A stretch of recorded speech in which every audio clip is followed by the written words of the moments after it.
Affirmative has won the round. Ezanot local government. Ladies and gentlemen, Ezanot local government to a shock. Please may you come forward. To a shock. Ezanot local government. Unbelievable. Unbelievable.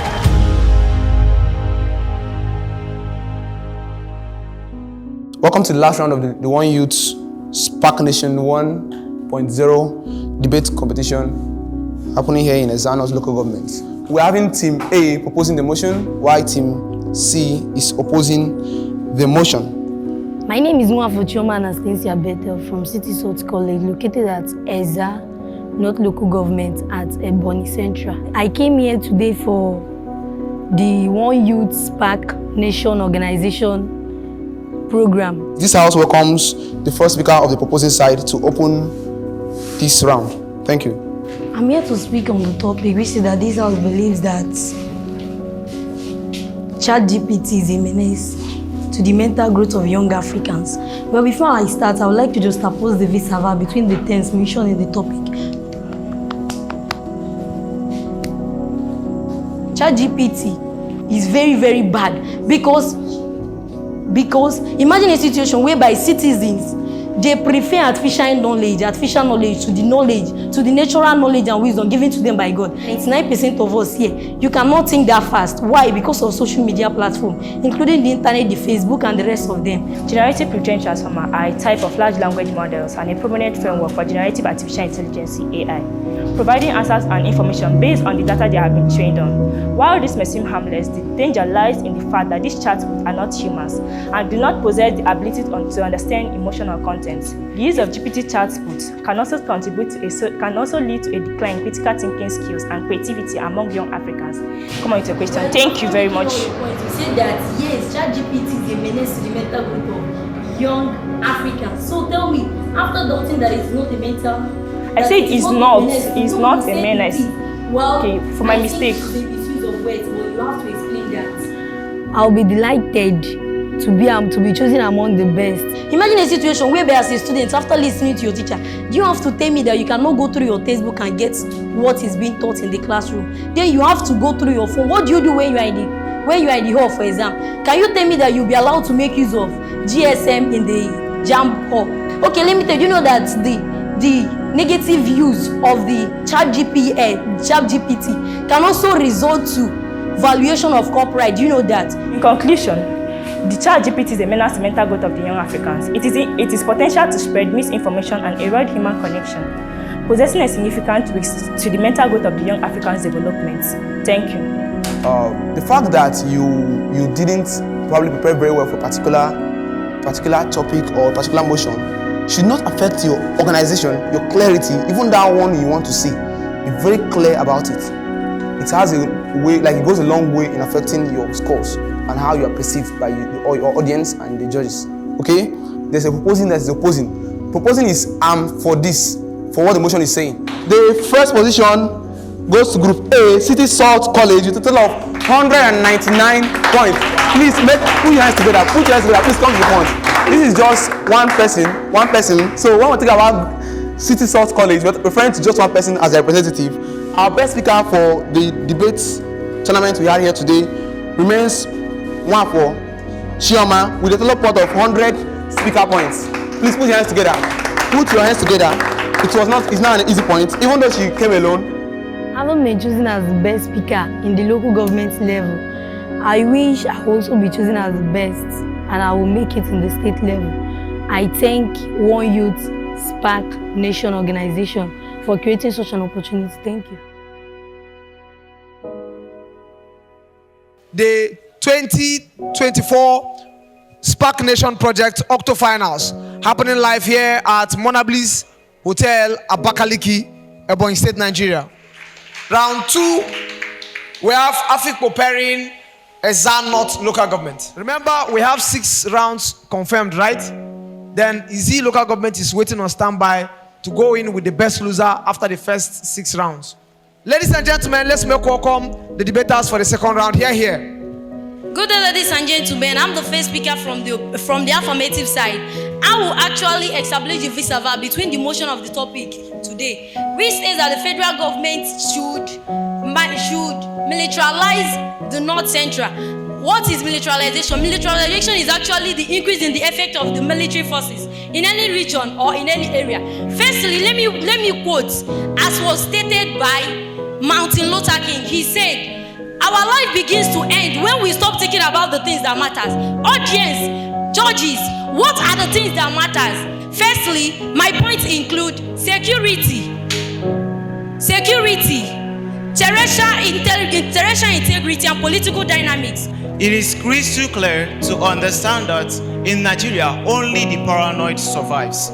I heard the first speaker from the team pro-petition coming up here to tell me that talking about security in Nigeria, that the militarization is focusing on security in the northern central part of Nigeria. It seems you didn't understand the topic at first, because according to the topic, the federal government should militarize the northern central part of Nigeria because of their outrageous violence in the nation. You have the strength to call soldiers that will stay there and ensure that there is no violence. Why not utilize that strength to call on intellectuals who will help sort out their problems of facing climatic factors? May I get your point of information? There is increase in economic consequences. There is increase in lot of crime. That is the reason why the federal government how to militarize the northern. And that is why I say that you didn't understand it at the first place. Before you talk about militarizing a region of people, you should talk about the pressing needs of that people. This federal government don't look at the roots, the origins of this problem.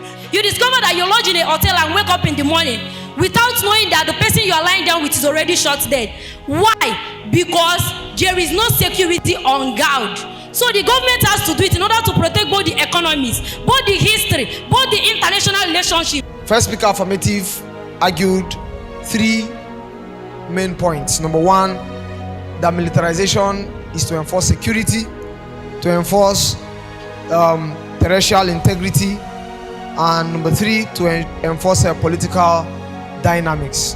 First speaker opposition, he said the following.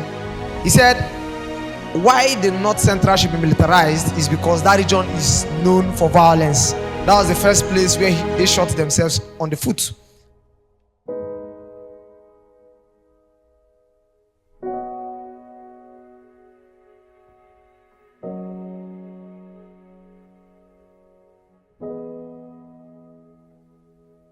The debate, we are now at the semi-final level, and I hope and I pray that God will help me so that I can make it to the final level. Thanks.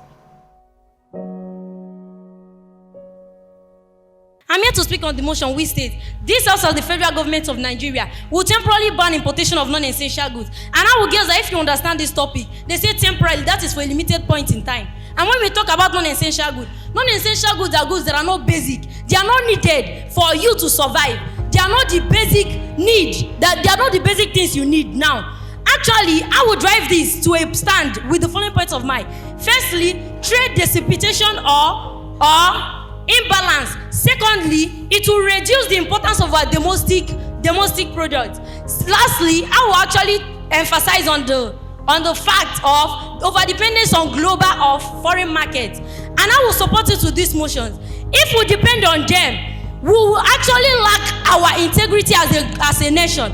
We had a total trade imbalance of 1,415 billion naira and a lower rate in export of 99.6%. What does it mean?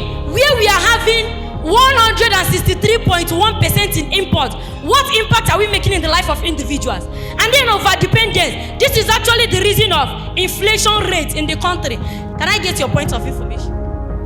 Thank you, my worthy opponent. You claim that importing non-essential goods increase inflation. Did you know what non-essential goods is? Non-essential goods are goods that are not basically needed in the life of individuals. Let me give you the solution to this. Firstly, we need phase prioritization. Why? We have to prioritize. We have to recognize our goods. Secondly, we need support. When these goods are temporarily banned, not forever, I mean temporarily. Non-essential. Not essential simply means not absolutely necessary. Something not being absolutely necessary doesn't mean it is not necessary. Taking to that point, she made mention of inflection. I stand to say that federal government should not by any means take decision of banning non-essential goods. Making mention of inflation, what brought inflation in a country is a state whereby there is no equipment in raising agriculture and increasing our productivity. These non-essential goods are machines, motors, transportational equipment. Who among you here is not enjoying the serenity of this environment? It is the work of non-essential goods. Here is the justification for the second round of the semi-finals. From the team affirmation, she established their team case to be that they are banning importation temporarily on non-essential goods. On the part of the first speaker opposition, that the fact that there is these products or goods are called non-essential do not mean or does not mean that they are not necessary. Ladies and gentlemen, speaker points, first speaker affirmation 80 points. Here. Ladies and gentlemen, first speaker opposition 55 points. Here. The team average for affirmation is 75 points and the team average for opposition is 60 points. Ladies and gentlemen, proceeding to the finals is team affirmation Ezanot local government. All right, the motion for the debate finals for the Spark Nation 1.0 happening here at Ebonyi State reads: this house believes that the state government is responsible for the alarming number of out-of-school children in Ebonyi State. I would like to affirm on this topic with the following points of mind. Firstly, corruption. Secondly, poverty and inequality. And finally, poor educational policies. The solution is one: enlightening and renewing the minds of these children. In our state, Ebonyi today, parents no longer send their children to school.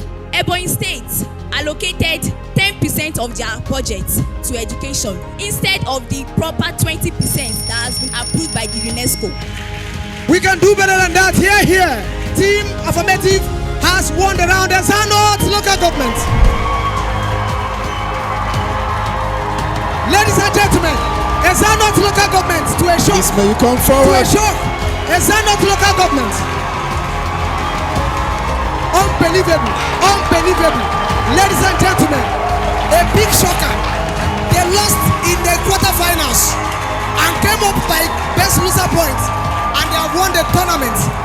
Unbelievable. Ladies and gentlemen, Ezanot local government.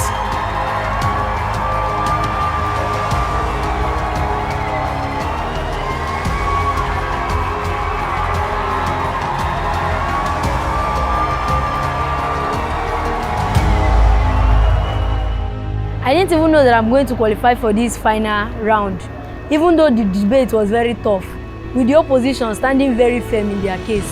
It was actually by the grace of God and actually with the intervention of some words to affirm our stand in the debate. That is the reason why we won this debate. I would like to appreciate the One Youth organization for this scholarship because they are making great impact in the life of youth. They are raising leaders truly. They are not just a Spark Nation, but they are sparking lights in the life of youth. And in the next year and years to come, I will also try to make impact in the life of other youth, both from what I've learned from the educational clusters and entrepreneurial clusters, and other cluster and team meetings that they have organized in this One Youth organization. Thank you.